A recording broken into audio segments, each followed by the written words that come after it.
Hey guys, this is Panic, and today we're joining with Keenser, with Designer Keenser, and we're gonna be talking about the new Galaxy tree that hit on Tuesday, 20th of August.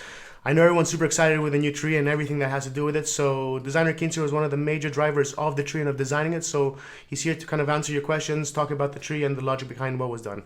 So thanks for joining us, Keenser. How are you doing?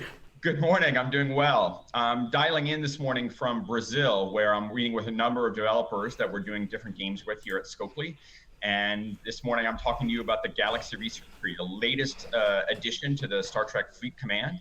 And it's been the thing that I've been enjoying playing personally and been looking forward to getting into all of your hands over the last weeks, months, really. An effort like this, a big feature that came out now has been something that it's been in development for us for quite some time, right? We started conceiving early this particular feature, months ago. We started working on it. But if you want to go back for the Galaxy Research Tree, its origins lie all the way back to release. I don't know how much all of you are interested in game development, but the fact is that whenever you're making a game and getting it ready for release, there are features that you try to incorporate right into the game at launch, and other ones that you go, okay, we'll have to save this one for later. The game's getting ready to launch, and we don't have time to make this tree or this ship or this thing we're building as awesome as it needs to be for it to be player ready.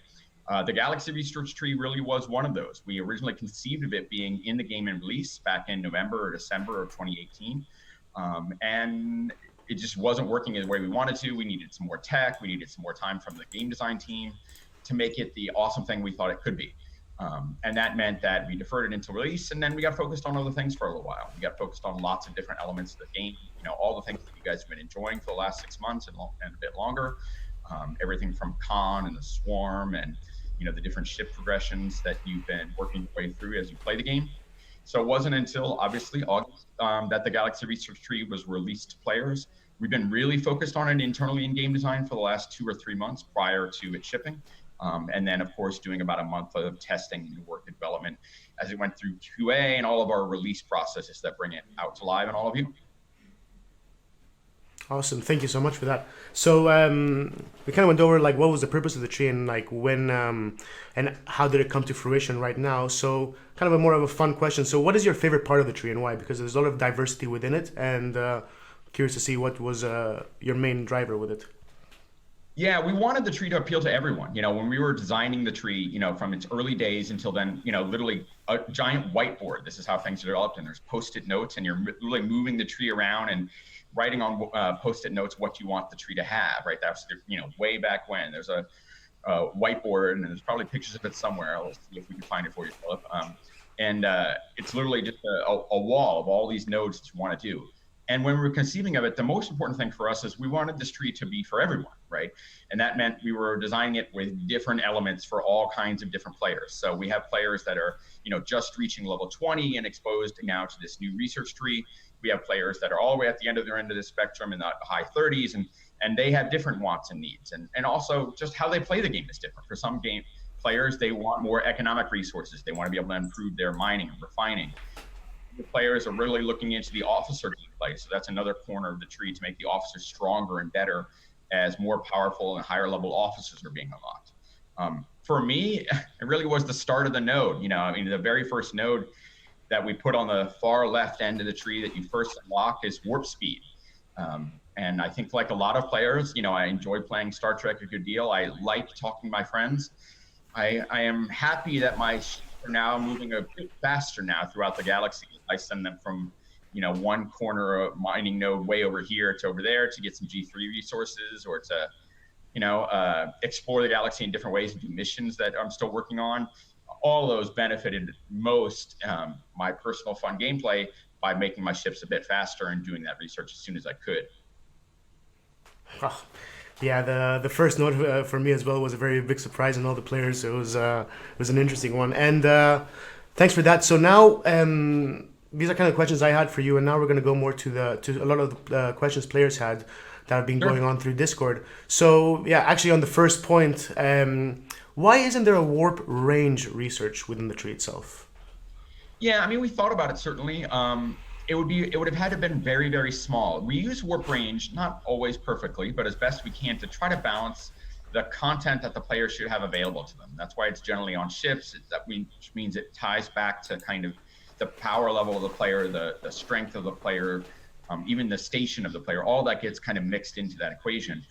And we could have done something really small, kind of like Scotty, where, have one or two, warp range. But players are already able to go a little bit further than some of their content would allow them to complete. So you can pick up missions on planets before you're really able to complete them. And, that's a little bit okay. It's okay to have goals and, okay, I want to be able to get my ship a bit more powerful so I can take on that NPC, take on that marauder group that it wants me to take on. But I thought, really that if we'd done that when we talked about it, the designers, it would have stretched that even worse, and you would have been collecting even more missions that you don't have the capability of fulfilling. So it wasn't really about that we were unwilling to give more warp range, but we wanted a great experience for the players. And I think collecting a bunch of missions that you can't complete is not really rewarding for the player, is not a great moment for the player to have to endure.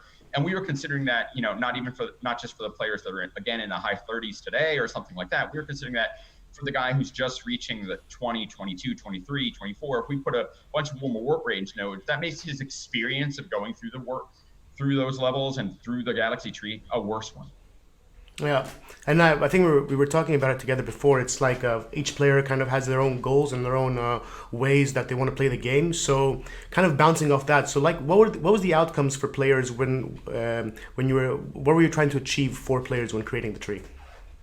Yeah, we really just looked at, we have many different designers on the game design team, and they all have different interests, and we all try to represent the interests of different players. We play the game ourselves, we listen to Discord, we're mostly lurking, but we are always listening to the kinds of things that players want to be able to do. And so responding directly to player feedback, even if it's not in a Discord chat room, it's things that we're absorbing into our brains and thought process about how do we make the game better and trying to answer a player concern. So one player concern was that, my officers just don't feel as powerful relative to other things in the game. And, I put this great officer on, I want it to feel like a bigger difference in combat, or, I want to expand the space of what it means to have an epic officer and how valuable that is to my ships. So that's part of it, like we do in the game. And of course, just like warp speed, players complain and they're always going to want to go faster. But we thought that as time went on, you've explored the galaxy, you're moving back and forth, you've accepted how big the galaxy can be, and we continue to add more stuff to the galaxy. Warp speed was a natural thing to add in and let players move around and interact with each other faster over time. Similarly, that kind of economic benefits as players level up and, they're moving through that, mining and refining gameplay. Over time, we want players to progress faster, right? So handing those economic benefits out to players to be able to earn and achieve and make their minds go faster means that more players can get those resources available to them over time. Yeah, and bouncing off that, we also just released new daily goals, which are much easier to achieve. Plus, they have way more resources that you can gain from that. So it's kind of bouncing off to what you were saying. So yeah, that's really good to hear. Yeah, the economic side of the game is always in motion, right? That Yeah. we retuned the refinery, we added more benefits and goals to daily goal system, adding the loyalty chest for people who are really good and strong about doing their daily goals every day. All of that's important to us, that we continue to make the game more rewarding to our players with better events and more rewarding events. And the same thing's true in every element of the game. We want the players to have a better time and a more rewarding time as time goes on. Yeah, that makes sense. So, I want to go back a bit to the actual tree itself and the narrative of the tree. So, why did you essentially create a new tree rather than just not expand the previous ones? Sure. Part of that just is how the research trees are built in a strategy game. For one, we've been kind of teasing the galaxy tree forever. That tab has been down there since release of saying, look at me, I'm going to be here someday. And the other, but obviously unusable. The other trees are also very kind of progression based, right? They have a little bit of holes in them, so to speak, in a few places where if we wanted to add one individual research node here and there, I suppose we could have, but they're very much anchored in the current progression system. So if we want to add a bunch of nodes at level 20 or 24, it's not really easy to do that, how they would fit in. We either have to stretch them, and that probably be bad, or reformatting what players already have and are used to, and they'd have all these holes in the middle of it. I don't know what else it would be. Either we'd have that, or we'd have to stick something on the far right of the combat tree or the station tree to let players get more content out of it. it just seemed much more natural to us that, like just like the other research trees, it was going to have a progression loop attached to it. So minimum R&D level, A, B, C, as the research node went on, or as the tree went on rather. And that meant that it should be its own tree with its own dependencies, its own level requirements, and its own benefits. Yeah, yeah, it makes sense. There's a lot of work in adding to the previous expansions of the trees that a lot of things has been moved around, and yeah, it's understandable. So, I just out of curiosity now, how long was the actual Galaxy tree been in development? You said initially it has started from the beginning of time, but essentially when did it actually start being made?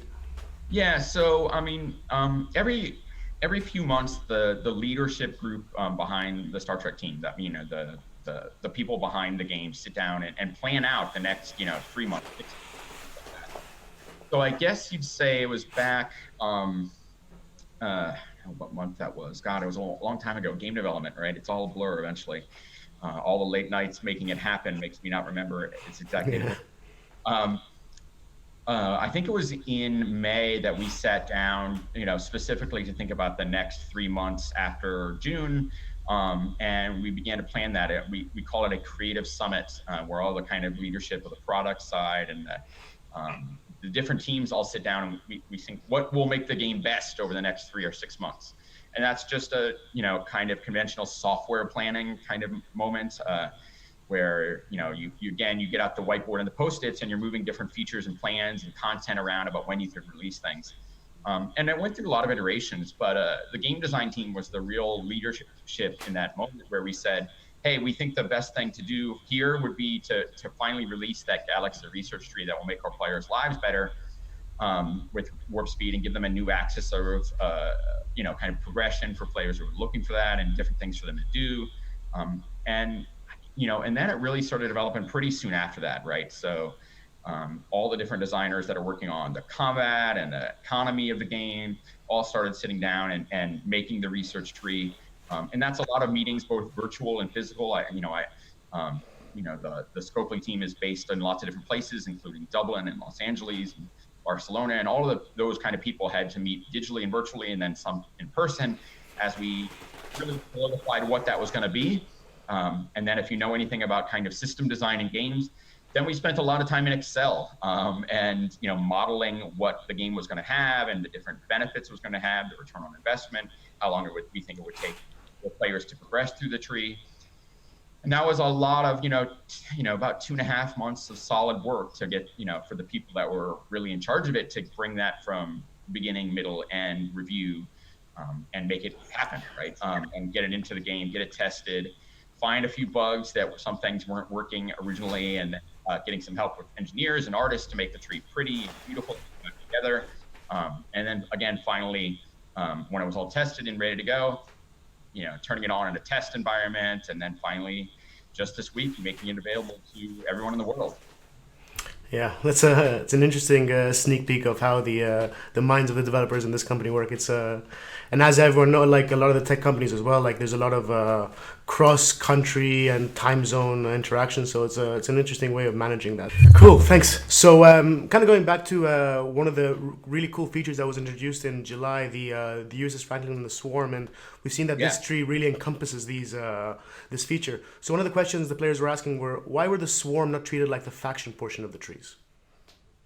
That's interesting. I mean, some of it is really silly reasons and some of it isn't, right? So, when we build the faction sections of the tree, they're literally, the research tree is 3 nodes wide, right? Or tall, or however you want to look at it. And it is very simple to say Klingon, Romulan, Federation, and to have them kind of band next to each other. That's how we did it for combat and station. It's how we've done it again for Galaxy. Someday, we could change the shape of the research tree to have them be kind of 4 nodes wide if we wanted to add an interesting different faction ability or something like that. Who knows? I haven't thought about that clearly. But the Swarm are sort of a faction from Star Trek Beyond, and sort of not. They're also kind of just like a rebel organization, in a way like Khan, but different, right? And we didn't want to create that all at the end of the tree for only the end game section or notions that similar to how the other research trees are built. We wanted the Swarm to be a little bit earlier, and we didn't want to interrupt the tree to have kind of a swarm band in the middle without progression. arrows going in and out of it. We also want the swarm, taking a step back and thinking about the swarm's purpose, right? The swarm come into the game and we wanted some exciting, different gameplay. We wanted to release this cool new ship that's relating to the film and how, sabotage, whether you're playing the music in the back of your mind right now, like I am or not, was this notion of, how to take on the swarm required a specific new tech, and it required a specific new vessel to really lean into that kind of Kirk moment and rock and roll.